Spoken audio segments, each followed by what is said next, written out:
Então, que Jesus nos abençoe hoje sempre, com essa oportunidade de, no início do ano, estarmos refletindo um pouco sobre esse ensinamento de Paulo, que é complexo na sua proposta, nesse nível evolutivo que nós estamos, uma vez que nós ainda não temos puros os corações e ainda não somos brandos e misericordiosos. Mas é para aprender que nós estamos aqui, é para exercitar novas atitudes que nós estamos aqui, e tudo passa pela nossa razão, tudo passa pela nossa reflexão, tudo passa pelo enfrentamento de nós mesmos, porque não importa o outro, não importa o outro, não importa o que o outro ainda não fez. O que importa somos nós mesmos, o que nós ainda não fizemos. A frase é no passado: combati o bom combate, porque ele já estava lá no fim da vida, lá pelo ano 67, quando ele escreveu a segunda carta a Timóteo. Ele só escreveu 2 cartas a Timóteo, e nessa segunda carta, que é a última da sua vida, logo depois ele é preso no dia seguinte, e de preso ele já é morto. Então ele vai escrever nas suas considerações uma autoavaliação que deixa a sua consciência tranquila. Combati o bom combate. Paulo nasceu em Tarso. Tarso é uma cidade que existe há 9.000 anos. Ela existe até hoje. E hoje ela faz parte, não está funcionando mesmo, ela faz parte da Turquia, de um país muçulmano, por natureza. Aqui nós temos algumas relíquias arqueológicas de Tarso que foram descobertas, e vocês observem, com relação aos prédios modernos que estão lá no fundo, que os achados arqueológicos praticamente... Então, não é uma cidade que estivesse abaixo de muitas camadas de sedimento. Não, é uma cidade que estava ali. Não foi difícil descobrir os seus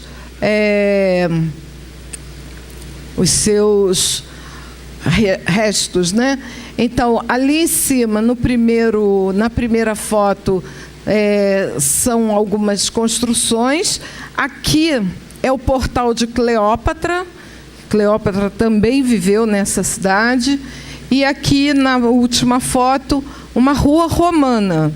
Quer dizer, uma rua construída pelos romanos com tudo que a gente conhece de uma rua coberta de pedras, nada diferente do que a gente conhece. Os pais, eles eram judeus, gozavam dos privilégios da cidadania romana, e Paulo usou isso para se defender das acusações que frequentemente ele sofreu. Ele frequentou a sinagoga, onde aprendeu os textos sagrados e aritmética, e aprendeu um trabalho útil conforme a tradição. Ele tecia pano para barraca, entremeando tecido duro e áspero com pelos de cabras. Essa tenda aqui é uma tenda que está atualmente lá na internet, moderna, da atualidade. E é um tecido que protege da chuva, do vento e da neve, da areia. No deserto tem chuva de areia. Então, protege de todas essas alterações climáticas. E ele aprendeu a tecer esse tecido aí que constitui a tenda, porque a criança tinha que aprender um trabalho útil. Não se considerava o trabalho da criança trabalho escravo ou um trabalho impróprio.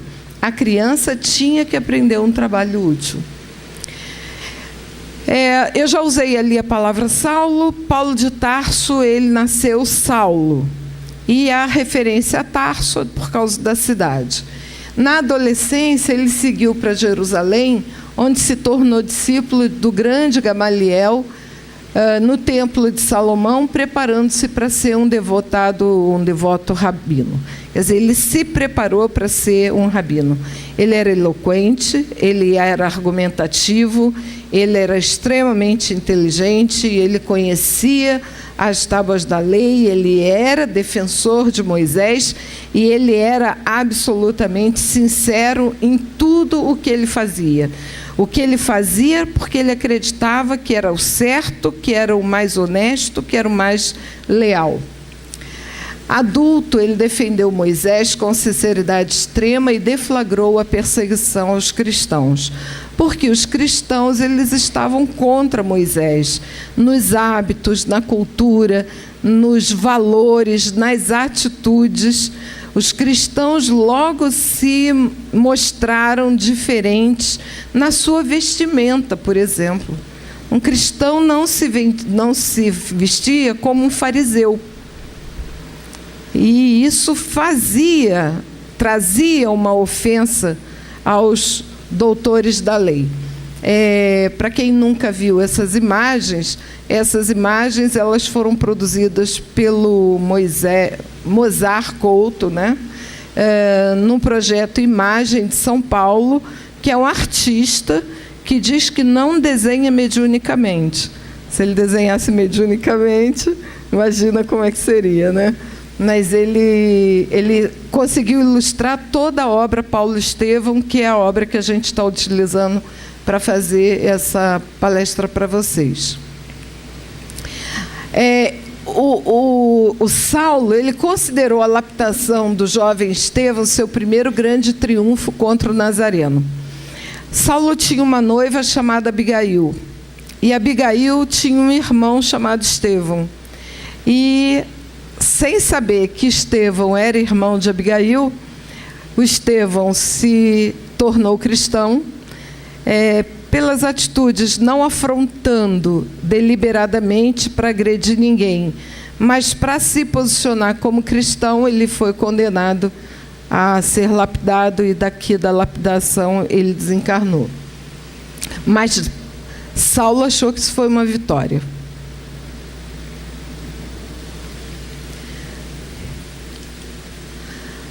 Saulo, enquanto doutor da lei, ele fez tudo o que era permitido a ele para combater os cristãos. Tudo. Jesus já tinha sido crucificado, Jesus já tinha deixado pelos apóstolos e pelos discípulos os primeiros núcleos cristãos criados. Os cristãos já estavam ali na Casa do Caminho, já estavam fazendo os seus encontros, que eram típicos de quem não podia ter encontro público, para refletir, para orar, para curar, para fazer o bem. E ele, então, decidiu ir encontrar Ananias, que era um cristão que ele julgava ser uma grande célula de disseminação do cristianismo. E quando ele estava à porta da entrada da cidade de Damasco, ele tem uma visão, o cavalo se assusta, derruba ele ao chão e ele fica cego. E cego, ele ouve uma voz: Saulo, Saulo, por que me persegues? E ele sabia quem estava falando com ele. Ele nunca se fez de rogado. Vocês vão ver no último slide, lá para o finalzinho, que quando ele entendeu que a mensagem era para ele, ele tomou atitude, ele não se fez de rogado. E aí, Saulo, Saulo, por que me persegues? A resposta dele foi imediata: Senhor, que queres que eu faça? Ele não perguntou quem estava falando, quem queria alguma coisa com ele. Ele não perdeu tempo em perguntas que normalmente a gente faz. Não, isso não é comigo não, não é comigo não. Eu estou enlouquecendo, não sou eu que estou escutando nada, isso não é comigo, né? Não, ele não teve essa atitude. E ele chegou à casa de Ananias. E ele relatou a Ananias, embora Ananias tenha ficado com muito medo dele, porque ele era conhecido pela sua severidade, mas ele contou tudo a Ananias. Ananias viu que as palavras, o relato dele era sincero. Então Ananias, que era médium, curou a cegueira de Saulo. Em nome de Jesus, peço a Deus que vejas de novo. Este relato está no livro Paulo e Estevão, por Emmanuel. E dali para frente, Saulo vai conhecer Jesus através dos relatos orais, dos pergaminhos, dos discípulos com quem ele vai conviver. Ananias tirou da bolsa e entregou a Saulo alguns pergaminhos, dizendo que conhecia quase todos os ensinamentos de cor, e este garantiu que iria incorporá-los e devolvê-los. Isso quando ele se despediu para ir embora. Nós hoje temos uma facilidade que nós não temos ideia de como é fácil para nós hoje adquirir um livro, de como é fácil para nós hoje produzir um livro, né? A mensagem que a gente leu, impressa no computador rapidamente, relacionada ao tema, e aí trouxemos e está aí para todo mundo já previamente a mensagem relacionada ao tema. Naquela época, os pergaminhos, as peles de cabras, que eram utilizadas para a escrita do texto. A escrita não era para todos, não eram todos que sabiam ler e escrever, então tinha os escribas, que era uma categoria de profissionais daquela época. Então, quem tinha os pergaminhos, quando era escriba, fazia a reprodução e disseminava, dava e deixava. E Saulo fez esse trabalho. Ele copiou inúmeras vezes os pergaminhos e, nas suas viagens, ele deixava esses pergaminhos, como ele recebeu os pergaminhos de Ananias, porque o Ananias se sentia à vontade, porque ele sabia de cor.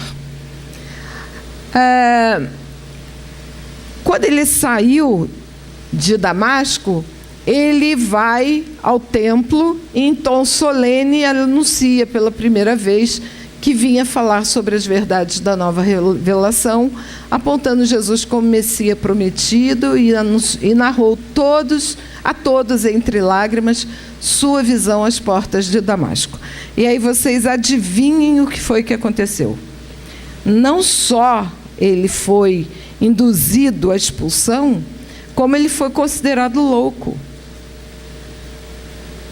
O pensamento da cultura local era de que ele tinha enlouquecido, porque ele estava abrindo mão dos direitos, do status de um judeu doutor da lei, para se tornar um cristão que se vestia de maneira simples, que andava de maneira simples pela rua, que se aproximava dos pobres, dos doentes, que tinha uma outra direção na vida. O orgulho dos doutores da lei não permitiam nem imaginar, não é, que algum doutor da lei se tornaria cristão, aceitaria e entenderia Jesus como Messias, que trouxe a nova mensagem, a boa nova. Ali estava Gamaliel. Ele era discípulo de Gamaliel. Ali estava Gamaliel. E Gamaliel foi um daqueles que se revoltou contra ele e promoveu a expulsão.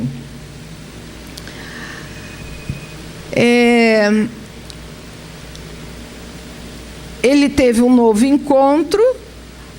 Essa visão não foi benéfica apenas para você, mas bastará para que consagres toda a tua vida no esforço de compreender e divulgar o Evangelho de Jesus. Então, assim, definitivamente, estar com Jesus à porta de Damasco é um marco na vida de Saulo de Tarso.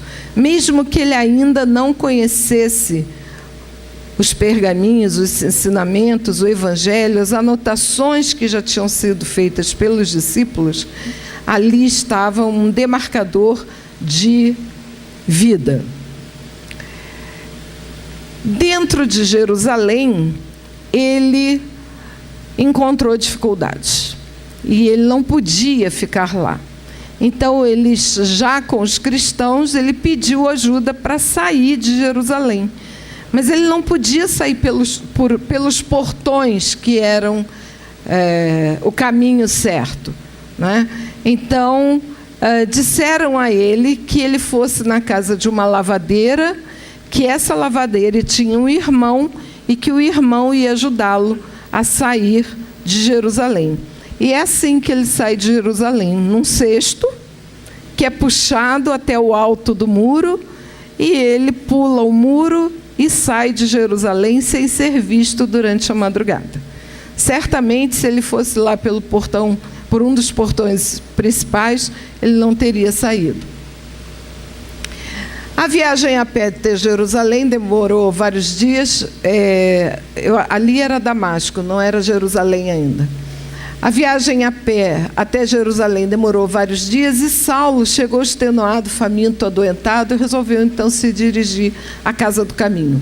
A Casa do Caminho já existia, ela já promovia a cura, a assistência aos pobres, o estudo dos ensinamentos de Jesus, e lá se reuniam aqueles que já estavam entendendo o sentido da Boa Nova. Ele foi para lá. Era lá que os cristãos se reuniam, embora ainda não tivessem essa denominação.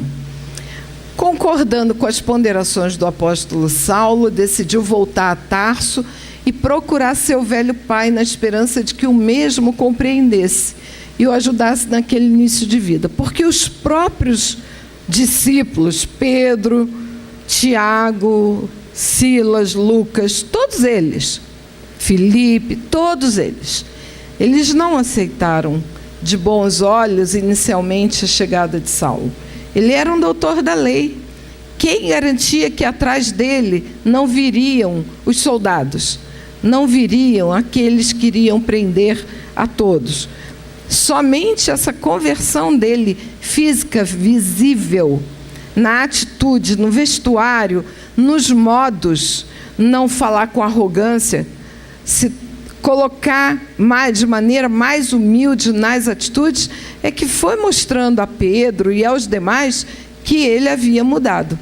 Mas ele era uma ameaça aos cristãos. Ele ficar ali certamente atrairia os demais doutores da lei, os soldados, para buscarem ele e algum cristão. Então eles acharam melhor, vai lá ter com teu pai realmente. E ele com o pai, o que foi que aconteceu? Quando o pai chegou, ele, meu filho voltou e enfim ficou bom da loucura. E Saulo imediatamente diz que Jesus é o Messias, é o verdadeiro Messias que os judeus estavam procurando. E aí o pai diz que não, aqui não, você não pode ficar, está louco, não ficou curado, vai embora.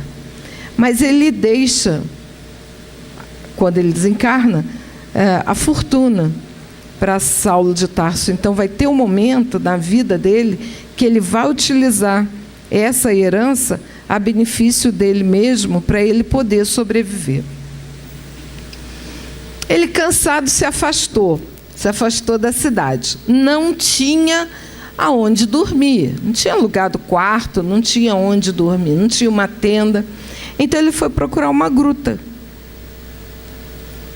A gruta é uma das habitações que a gente vê nos países ali do entorno do mar Mediterrâneo, em muitos países. Pela divulgação agora do islamismo e tal, a gente tem visto isso. Criaturas, famílias inteiras que moram em grutas. E ele foi para uma dessas grutas descansar. Ele relaxa, dorme e sonha. O sonho é um encontro real dele com a noiva, que já tinha desencarnado, doente tuberculose, né? Dos pulmões, e o Estevão, que tinha sido morto a mando dele apedrejado. Então, quando ele vê o Estevão, que é quem ele vê primeiro, ele se sente humilhado, triste, chora, pede perdão, ajoelha. O Estevão manda ele levantar, ele levanta, mas ajoelha de novo, porque para ele é muito difícil encontrar o Estevão, né? Mas o Estevão é um espírito superior, e o Estevão está ali para apoiá-lo e prepara a chegada da Abigail. Quando a Abigail chega e ele vê a Abigail, aí ele percebe que ele está acolhido pelos amores espirituais e ele se encoraja. Para quem ainda não leu muito sobre doutrina espírita e não conhece, aquele fio branco que tem ali do corpo deitado ao espírito ali na frente, chama-se o cordão de prata. Esse cordão só existe enquanto a gente está encarnado. O espírito emancipado, durante o sono, ele não fica preso ao corpo, a não ser que haja algum motivo de natureza psíquica. Mas se não tiver nenhum motivo de natureza psíquica, o espírito sai e vai para onde ele quiser. E o que distingue os desencarnados dos encarnados é esse cordão de prata. No André Luiz, no nosso lar, o André Luiz pergunta, é um fantasma? Fantasma não, porque ninguém gosta de ser chamado de fantasma, é um espírito. Então, é um espírito desencarnado, ali a ilustração para a gente poder perceber essa passagem na vida de Paulo.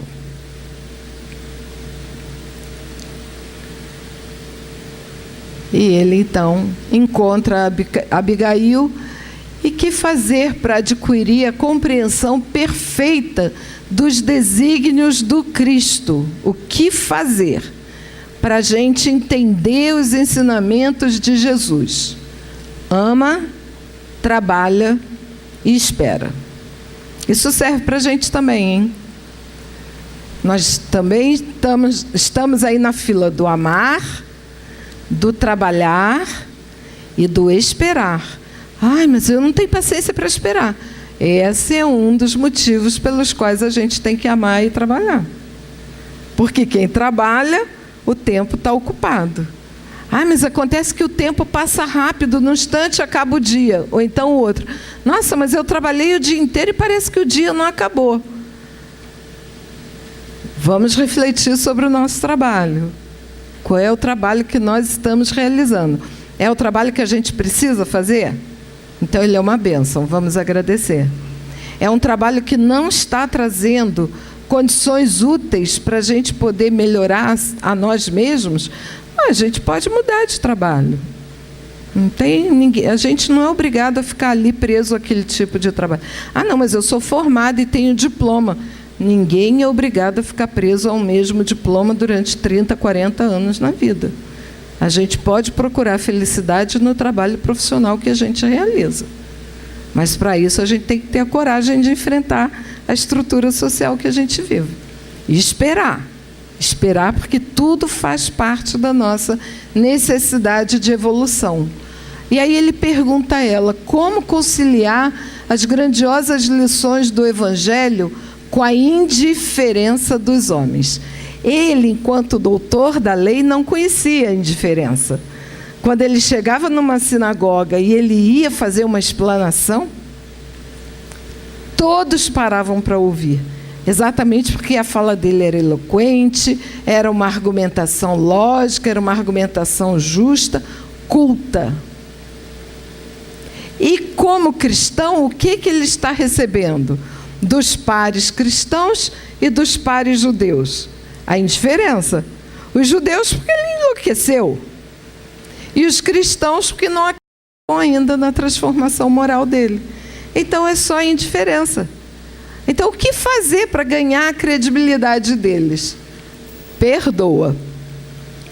Então, logo depois da transformação moral dele, do encontro com Jesus, dos primeiros encontros em que ele sofre pela rejeição social e cultural, ele já começa a desenvolver sentimentos que trazem a amargura ao coração, que trazem a incompreensão de por que o outro não me aceita como eu sou, por que o outro não entende o que eu estou falando, por que o outro não acredita no que eu estou falando. E a gente sabe que situações como essas geram muitas vezes inimizades, o ódio no nosso coração. A rejeição, a ruptura de vínculos afetivos. E só há um caminho para a gente desfazer todo e qualquer mal-entendido. Perdoa. Passou 3 anos trabalhando como tecelão nas cercanias de Tarso, esperando que Jesus o convocasse para o trabalho. Ele percebeu que, como cristão, ele não sabia falar do Evangelho. E é natural isso, porque ele não tinha cultura. E não era só a leitura que trazia a ele a confiabilidade, a argumentação do que ele estava dizendo. Imagina fazer uma palestra de 50 minutos com essa frase: combati o bom combate. Como é que é o resto, Alberto? Combati o bom combate, guardei a fé. Como é que a gente faz 50 minutos de palestra só com esses 2 versículos da carta de Timóteo? Você pensou nisso? Você pensou nisso? Porque eu pensei, como é que eu vou fazer isso? Então, se não são os espíritos ajudando a gente, olha o que você tem guardado, leve esse material. Porque a gente precisa estar imbuído da essência do ensinamento, da mudança de atitude, sentimentos e valores. Ele não tinha isso ainda. Então, foi sugerido a ele que ele observasse. Mas ele não observou ocioso. O que ele fez? Com o dinheiro que o pai tinha deixado para ele, ele comprou um tear. Então ele ficava aguardando o próximo encontro dos discípulos de Jesus, dos irmãos do caminho, tecendo no tear. Olha isso. Enquanto isso, chegavam os pobres, chegavam os doentes, os menos cultos. E ali ele usava a maiêutica socrática. É muito bonito esse relato lá no Paulo Estevão, porque ele não podia falar, ele não sabia do que dizer. Então ele provocava, ele lia o pergaminho e ele provocava naqueles que estavam ali perto dele o que eles achavam. O que eles achavam daquela leitura? E eram esses primeiros cristãos que iam evangelizando Saulo de Tarso. Porque eles já estavam ouvindo Pedro há muito tempo. Eles já estavam ouvindo os outros discípulos há muito tempo. Então eles diziam dos comentários que eles já tinham e podiam acumular. E Saulo ficava observando. Depois ele ia assistir à explanação de Pedro. Ele se instalou em Antioquia e, não possuindo facilidade na pregação, passou a assistir, a ler e a dialogar. Então, isso é muito interessante, porque ele era um doutor da lei. E, como cristão, ele não trouxe essa habilidade de imediato. Ele tinha que fazer uma transformação nas suas aprendizagens. Então, quando a gente vai mudar uma experiência profissional no outro campo, a gente tem que estudar. Porque a gente tem uma formação antes, mas a gente não tem a formação seguinte. Então, a gente tem que fazer a formação para a gente poder se tornar um bom profissional. Em sua visita a Lucas, ouve Saulo e se impressiona. O poder de argumentação estava sendo recobrado. Lucas era um jovem. E Lucas foi fazer uma dessas visitas que muitos faziam entre eles, para levar notícias das outras igrejas, como eles já chamavam. E Lucas se admirou de como Saulo de Tarso já conseguia discorrer sobre o Evangelho. Lucas, então, sugeriu que eles fossem chamados de cristãos, recordando o Mestre, que era o Cristo. Até então, todos eram os irmãos do caminho que se reuniam na casa do caminho. E a gente, às vezes, o pessoal que frequenta aí a reunião de quarta-feira, né? Às vezes a gente ora, né, pelos irmãos do caminho, e às vezes a gente não sabe que expressão que a gente está utilizando, mas é uma expressão lá dos primórdios do cristianismo. Bom, vem as notícias sobre as perseguições de Jerusalém que fizeram Saulo e Barnabé partirem para Antioquia. Eles foram recebidos por Tiago, que souberam que Pedro já havia partido, evitando problemas e perseguições. O encontro com Tiago nunca era um encontro fraterno. Saulo tinha dificuldades com Tiago, porque Tiago sempre retrucava Saulo.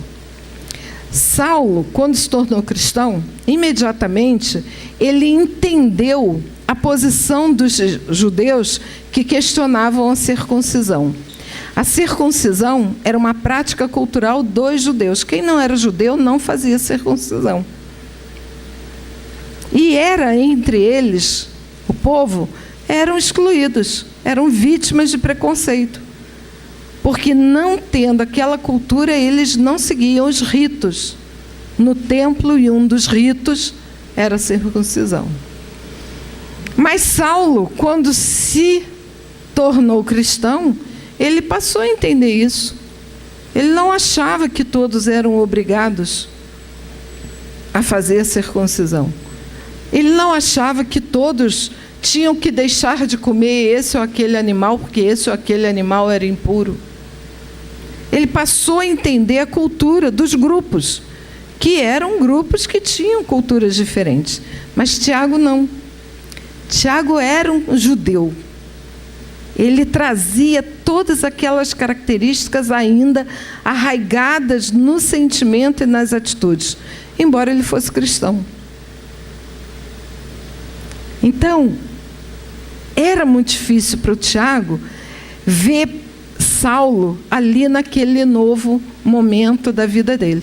Então ele batia a boca, ele retrucava, ele defendia o ponto de vista dele em detrimento do ponto de vista do Saulo, que já estava dentro do espírito da Boa Nova. Na casa de Maria Marcos, irmã de Barnabé, Saulo informa estar sentindo uma inspiração. Na verdade, é o Estevão que está perto dele, intuindo para que ele leve a Boa Nova ao gentio, os que não seguiam Moisés, os que não eram circuncisados. E essa inspiração ele passou a perceber ao longo no convívio com os discípulos de Jesus. Saulo de Tarso não era médium como doutor da lei. Ele não percebia essa sensibilidade. Mas ao conhecer Jesus, ele já entende esse processo da comunicação com os espíritos. Vocês se lembram que Moisés tinha proibido a comunicação com os espíritos? Então era proibido se comunicar com os espíritos. Mas os irmãos do caminho se comunicavam com os espíritos. Porque como é que eles iam se comunicar com Jesus? Como é que Jesus ia mandar as inspirações para eles, se não fosse através da comunicação com os espíritos? Jesus já tinha partido. Então era necessário manter essa comunicação ativa. E ele já estava percebendo com a sensibilidade que ele tinha. Saulo então começa a sua tarefa de divulgador do cristianismo por Chipre, acompanhado de Barnabé e João Marcos, que era o filho da Maria Marcos, sobrinho de Barnabé. É Barnabé quem pede que João Marcos vá junto. É um jovem de 16 anos, certamente vai ter muita força naquelas etapas das viagens que é necessário um braço forte e tal. Então, o João Marcos foi lá acompanhando. E observem a atitude, a cena que é feita, desenhada, descrevendo uma cena que é descrita lá no Paulo Estevão, as imposições de mãos para a cura dos doentes do corpo e da alma. Aos poucos começaram então os fenômenos de cura. Para além da inspiração da presença do Estevão, Saulo de Tarso passou a curar pela imposição das mãos. Quando chegaram a Neapafos, capital de Chipre, já conhecidos pela fama, foram convidados pelo governador Sérgio Paulo para irem ao palácio. Essa cena é uma cena muito interessante, porque Saulo tem uma atitude que a gente poderia, assim, grosseiramente dizer, mas ele não foi cristão, ele não foi fraterno, mas ele fez o que a intuição dele disse a ele, e ele desfez o que ele fez e chegou à finalidade que era. Qual era o que ele tinha feito? Quando ele chegou lá, o Sérgio Paulo era o governador, ele estava doente. Então ele tinha chamado um mago para curá-lo, para tratar dele. E o mago ganhava para tratar os doentes. E o governador, é claro, pagava bem. E fosse lá por que motivo fosse, o Sérgio Paulo não estava melhorando. E aí, quando o Saulo chegou para a visita ao governador, ele encontrou o mago. E aí ele... Não é assim. Jesus é o mestre, Jesus cura. E aí, então, o mago diz que Saulo é um impostor. E começa a esbravejar. E aí Saulo realmente faz um processo de evangelização, contando quais eram os poderes de Jesus, relatando a cura que o Sérgio Paulo teve numa galé, num navio, pelo Estevão. O Sérgio Paulo adquiriu a peste numa viagem de navio. Naquela época, quando alguém adquiria peste num navio, era jogado ao mar, porque não podia contaminar a todos. Todos morreriam dizimados com a peste. Então, como ele era governador, separaram ele e chamaram um escravo que estava lá no remo para cuidar do governador. Se o escravo morresse, era escravo, né? Só que o escravo era Estevão, que já tinha poderes de cura. E ali ele começou a trazer a mensagem de Jesus para o Sérgio Paulo e ele curou o Sérgio Paulo. E ficaram todos muito admirados. E aí Saulo conta essa história e Sérgio Paulo fica muito emocionado com o fato que tinha se passado há apenas 10 anos, não é? Não tinha sido muito tempo, 10 anos apenas, que Jesus já tinha trazido a cura para o Sérgio Paulo. E aí o mago se revolta e o Saulo, então, diz que o nome do mago era Bar Jesus.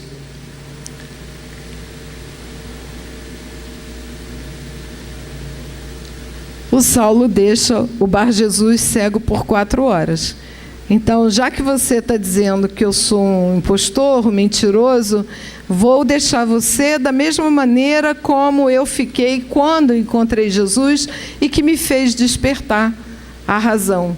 E aí ele põe o Bar Jesus cego, ele cuida do Saulo, 4 horas depois ele volta com a visão do Bar Jesus, e aí o Bar Jesus fica desesperado e quer ir embora porque ele está diante de um louco.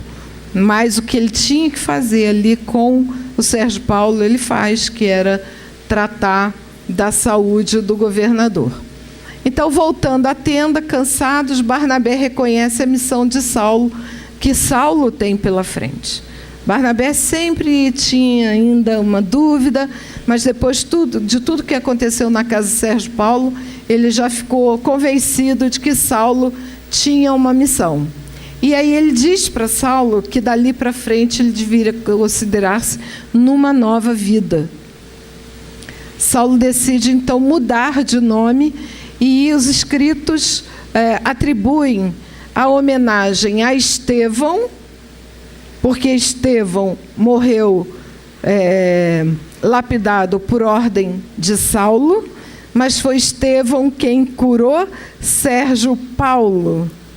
E aí Saulo, coincidentemente, usa o mesmo nome em latim, Saulo Paulo, homenageando esses dois corações a quem ele ama de verdade. Bom, e aí começam as viagens de Paulo. Paulo vai fazer 4 viagens.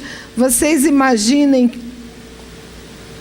quão pitorescas são essas viagens, porque elas são feitas a pé, quando elas são feitas em terra, e elas são feitas em navio, quando elas vão para o mar Mediterrâneo. E Paulo de Tarso vai viver o resto da vida em função dessas viagens. Mas, ao mesmo tempo, começam as lutas em defesa do evangelho entre os cristãos e os não cristãos. Afinal de contas, são os gentios que são defendidos por Paulo de Tarso, e são os cristãos que ainda estão combatendo a novidade daquele doutor da lei que se torna cristão e que quer defender elementos que não fazem parte da cultura cristã, né? Porque Jesus veio mostrar para a gente que nada daquilo era importante ou necessário. Guardar o sábado. Guardar o sábado para oração. Será que a gente precisa de dia e hora marcada para orar? A gente só ora na segunda-feira quando vem aqui? Ninguém ora quando deita, ninguém ora quando acorda, ninguém ora quando passa no engarrafamento, ninguém ora quando para agradecer alguma coisa. A rigor, a gente deveria ocupar o nosso pensamento com oração, porque fora da oração a gente está pensando bobagem, está pensando coisas que nos angustiam, coisas que nos trazem sofrimento. Então, mas orar o quê? Orar pelos que sofrem, gente. A gente aqui hoje, agora, nesse momento, está sofrendo por causa do calor. Mas tem gente que está sofrendo por causa do frio, tem gente que está sofrendo por causa da fome, tem gente que está sofrendo por causa da miséria, tem gente que está sofrendo porque não tem familiares, tem gente que está sofrendo porque não enxerga, tem gente que está sofrendo porque não anda, tem gente que está sofrendo porque está desencarnando. Motivo para sofrer nesse planeta de provas e expiações não falta.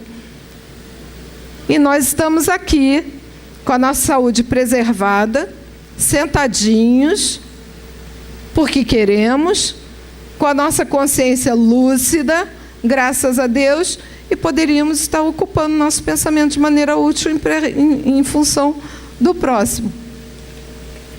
Hábitos da cultura judaica foram sendo eliminados de forma pacífica e com firmeza. Essa descrição de Emmanuel, ela é muito importante para nós, porque é muito difícil ser pacífico e firme. É muito difícil ser pacífico e firme. Ser firme sem agredir, mas ser brando, ser pacífico para dizer, tudo bem, você pensa assim? Você acha que é assim? Mas olha o que Jesus falou. Jesus, aí a gente não deixa de trazer o ensinamento, né? Em relação à circuncisão, à idolatria, à luxúria e à alimentação. Esse que está aí de manto amarelo é o Tiago, e o Emmanuel dá uma ênfase muito grande à maneira dele se vestir, porque é como um fariseu. Na cadeia, e aí, uma das inúmeras vezes que Paulo foi preso, ele faz a divulgação do Evangelho e ele provoca efeitos físicos, porque todas as portas das celas se abrem e, por autoridade moral, ele pede que os presos não fujam. E eles não fogem. De manhã, o carcereiro chega assustado, mas quando ele vê que ninguém fugiu, ele traz pão e vinho para o Paulo e Silas. Os juízes são chamados, eles estão em Filipos, né? Eles vêm, Paulo alega sua situação de cidadão romano e pede proteção ao núcleo cristão fundado. Eles foram liberados na condição de deixarem a cidade. Então não pode mais ficar em Filipos, tem que sair fora de Filipos, né? Mas ele chama essa condição dele de romano para se preservar das agressões. Em Atenas, a primeira frustração pela falta de interesse dos gregos, porque quando ele começou a fazer as viagens, ele já era bem recebido, e as pessoas já vinham a ter com ele por causa da cura. E aqui não, aqui ele foi rejeitado quando ele é levado por Timóteo para Corinto. E ele começa então a escrever as cartas, inspirado por Jesus, tendo como intermediário Estevão. É quando Jesus aparece para Paulo pela última vez e diz para ele: a partir de agora, eu estarei à distância, passando as ideias para o Estevão, e o Estevão é quem vai inspirá-lo na escrita das cartas. Tiago, filho de Alfeu, pede ajuda em Jerusalém. É aquele mesmo Tiago contestador. É aquele mesmo Tiago que contrariava as ideias de Saulo de Tarso. Mas ele escreve uma carta a Paulo e pede a Paulo que ele vá para Jerusalém. Ele está na terceira viagem. E aí ele fica assim, mas o Tiago não é uma pessoa muito simpática, eu não tenho apreço ao Tiago. Por que eu vou fazer essa vontade ao Tiago? Lembra que é a pé pelo deserto? Não é uma viagem com conforto, né? E uma noite ele sonha com Abigail, que recomenda que ele vá a Jerusalém. E é aqui que ele pega um pergaminho para ler qual é a orientação que o Evangelho traz a ele. Então, um pouquinho de novo do que foi falado. O Tiago sempre se colocava em posição antagônica. Paulo não podia odiá-lo, mas não se sentia à vontade para atender a solicitação. Paulo ora, desenrola um dos pergaminhos ao acaso, lendo a anotação de Levi: reconcilia-te depressa com o teu adversário. E ele não se faz de rogado nessa hora. Diante dessas palavras, não dissimulou o assombro e, refletindo que não era justo alimentar caprichos pessoais na obra do Cristo, resolveu partir. Para onde? Para Jerusalém. Ele volta. Eles voltam, acompanham Paulo para Jerusalém pelo Mediterrâneo, visitando todas as comunidades ao longo da costa, até chegar a Cesareia, ao porto de Jerusalém. Seria a última vez que ele visitaria esses locais ainda encarnado. Todos ficavam muito admirados de como ele era querido, de como ele era procurado. Tiago, à noite, quando ele chega em Jerusalém, Tiago aparece, cumprimenta o companheiro em atitude humilde. Também ele está envelhecido, exausto, doente. E, ao contrário de outras vezes, Paulo experimentou extrema simpatia pelo discípulo, que parecia inteiramente modificado pelos reveses e tribulações da vida. Ou seja, não era mentira a transformação de Tiago. Tiago não estava ali a pretexto de uma traição. Ele estava ali com sinceridade, pedindo ajuda a Paulo para a igreja de Jerusalém. Conversaram profundamente e Tiago informou a Paulo que o Sinédrio, após muitos debates, havia decidido que ele deveria se apresentar no Supremo Tribunal da Raça. Então, no dia seguinte, Paulo se dirige ao Sinédrio, porque o Sinédrio estava esperando por ele. Paulo teve a oportunidade de manifestar-se e falou inspirado a respeito do Evangelho e da vida de Jesus. Repentinamente, alguns judeus mais exaltados começaram a gritar pedindo a sua morte e, arrastando-o para o grande pátio, foi amarrado ao tronco e flagelado cruelmente. Enquanto sangrava, vítima dos açoites, lembrava-se emocionado de tudo que fizera aos cristãos sofrendo no passado. Suas lembranças culminaram na recordação da morte de Estevão, ocorrida há 20 anos.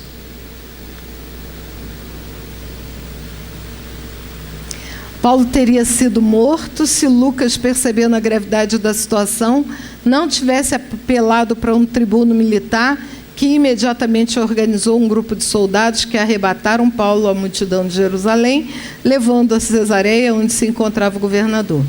Ele ficou prisioneiro durante 2 anos, o governador foi substituído, os doutores da lei pediram um novo julgamento. Esse novo governador era justo e perguntou a ele o que ele queria fazer. E ele disse que queria ir para Roma. E na partida, todos vieram se despedir. Lá no sonho, no último sonho que ele tinha tido com Abigail, Abigail dizia para ele: vá a Jerusalém, porque você não vai deixar de ir a Roma. E ele agora tem a oportunidade de pedir que vá a Roma. E aí ele vai.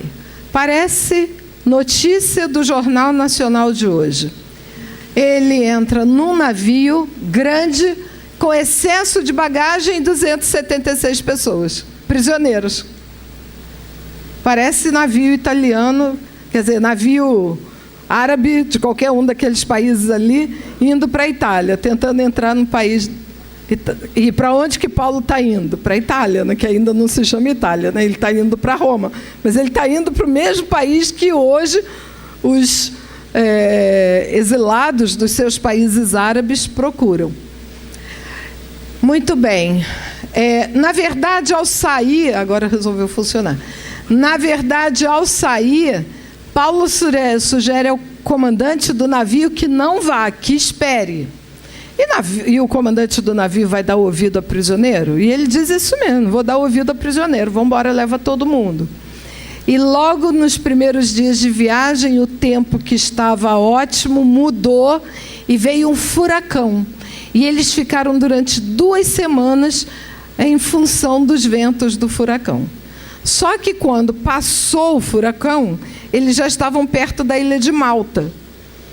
Vendo a autoridade moral que Paulo tinha sobre os prisioneiros, a vida dentro do navio estava ordenada, ninguém tinha se desesperado, ninguém tinha se jogado ao mar, ninguém tinha feito nenhuma loucura, o comandante resolveu matar os prisioneiros, para matar o Paulo. O que os prisioneiros fizeram? Inclusive o Paulo, saltaram do navio e foram nadando até Malta.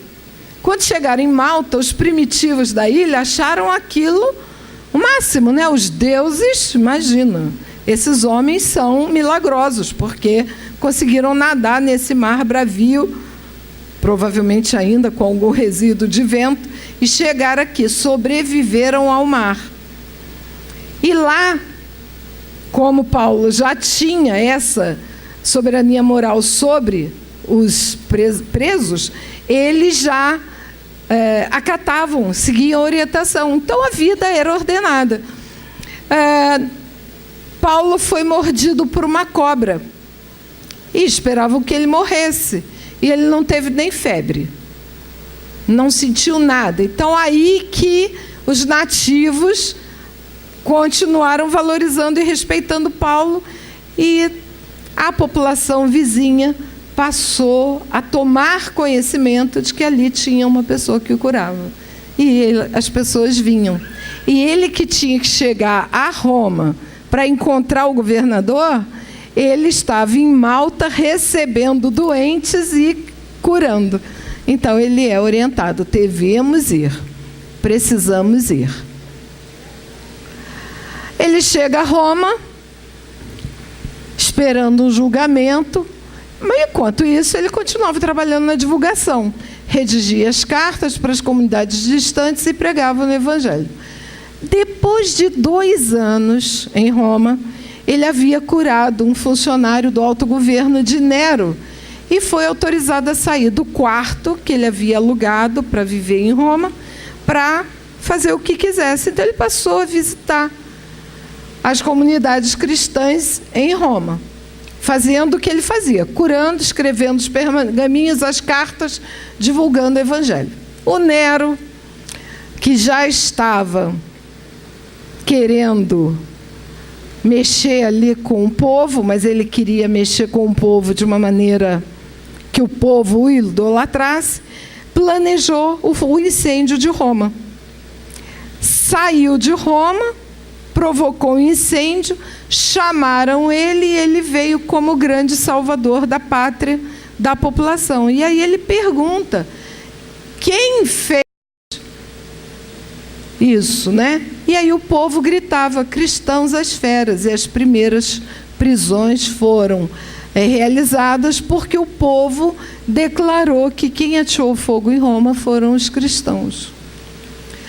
Todos os núcleos cristãos tinham sido fechados, restavam os grupos que se encontravam nas catacumbas.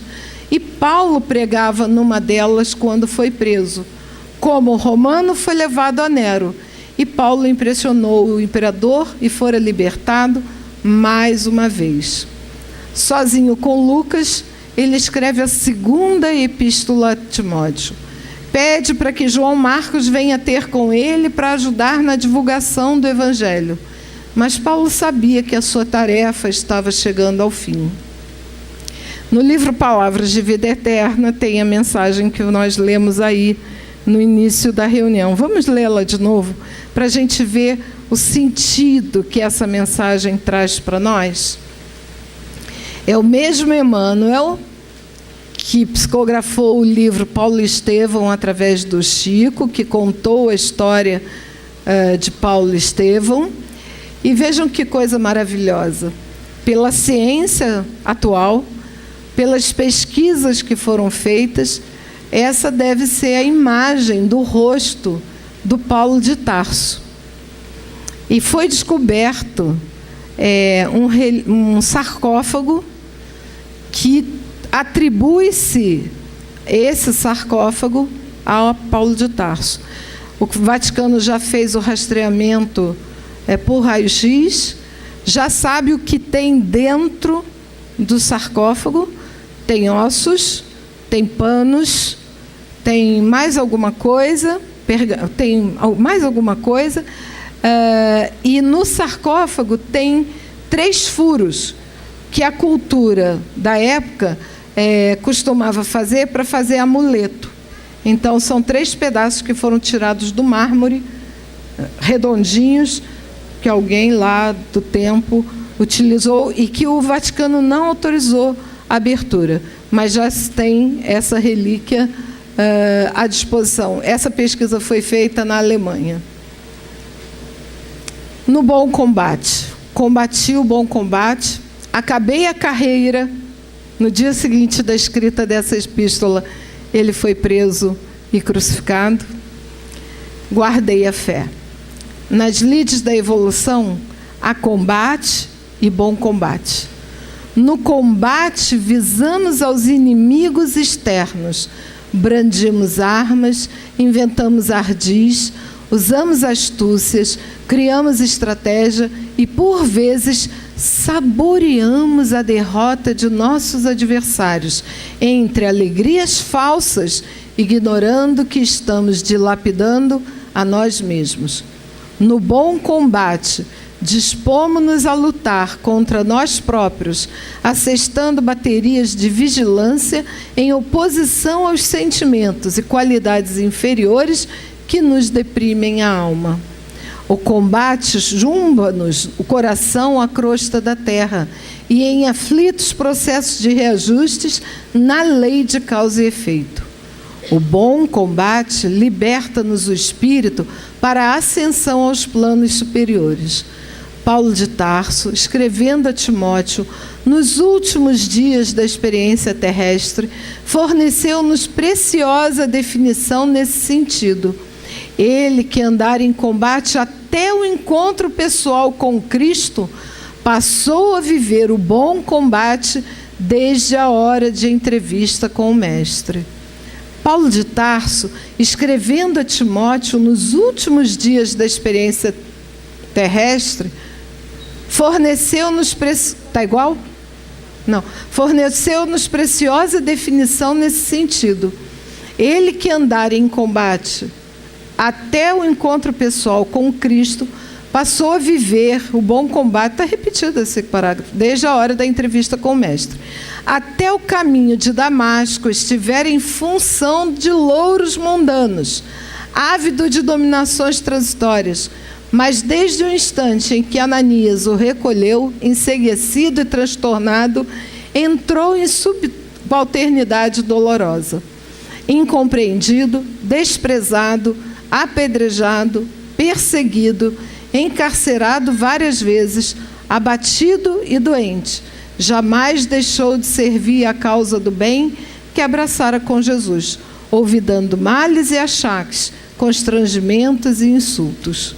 Ao término, porém, da carreira de semeador da verdade, o ex-conselheiro do Sinédrio, aparentemente arrasado e vencido, saiu da terra na condição de verdadeiro triunfador. Combati o bom combate, acabei a carreira, guardei a fé.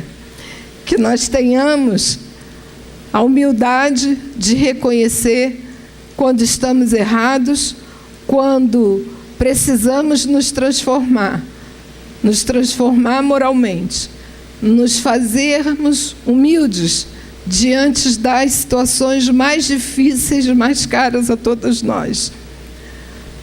O orgulho fala alto, mas é o orgulho que nós temos em nós, que nós carregamos em nós, que nós temos que combater. Eu podia ter fugido dessa palestra, mas eu não fugi, porque eu tenho que fazer o bom combate. Eu tenho que acabar a minha carreira, e eu tenho que guardar a minha fé. Não guardar no sentido dela nunca mais ser vivenciada, mas a gente transformar a nossa capacidade de doação, porque nós já avançamos muito. Eu costumo dizer para os pais que frequentam aqui as reuniões de sábado, que a gente realiza no grupo de estudos, que eu vou sair dessa encarnação sem mandar ninguém para a forca. Mas pior do que mandar alguém para a forca nos dias atuais é alimentar o orgulho. E a gente tem que combater o orgulho que está no nosso coração. Que Jesus nos abençoe hoje e sempre.